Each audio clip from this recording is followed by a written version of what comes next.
as we've seen in the four-dimensional framework, the pedagogic element to say, here we are. It's not just about having fun. It's also about trying to learn something. So we've really based a lot of our thinking around commercial games and the way that they work, but try to integrate elements of pedagogic modeling into that as well.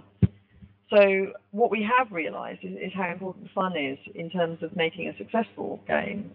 People like Mike Zyder, who developed America's Army, is really, he really emphasizes how important it is to keep that entertainment dimension in games, because if you make them too educational, that will put people off, and really they won't learn. So, it is about getting the right balance, and I'm not completely sure. I mean, this is a very new field. We're still working on this, so I'm not sure that we've really created, completely ironed out how to do this in the most effective way.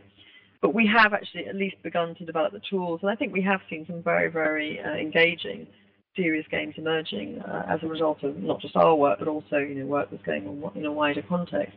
But yeah, I think that games design itself is really the bedrock of all of this. So we really have to learn that. And things like leveling up and competition and leaderboards and all these kinds of things are very much the way that we're looking at assessment at the moment. But I think that that's just the thin end of the wedge. I think we've got a lot more that we can start to introduce to make that assessment not just about, going to a different level or being better than other people, but actually that personalization, the biofeedback, that immediate feedback, how we look at feedback and how we design feedback, I think can be really pushed out. And that's something which we will see more of in commercial games.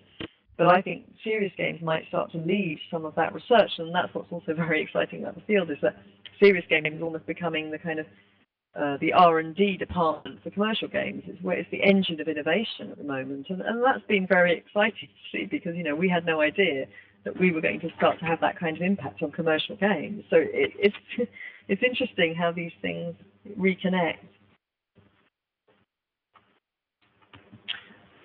Any other questions from anyone else, or any other comments?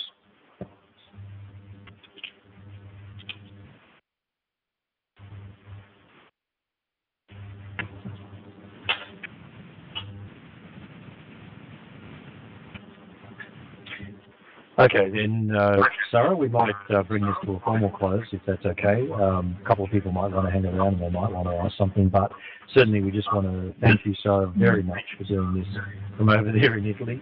And I know it wasn't that easy for you because you couldn't really control the slides or do any of those other things, but excellent presentation, really interesting, and lots of useful stuff for us to look up after this. And as you've been saying all along, I think this is a very exciting area.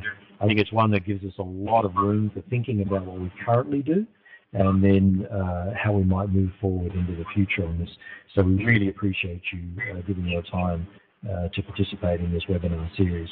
And just to remind everyone else to look on the Transforming Assessment website for the rest of the program for this year, and we're also taking bookings for next year as well.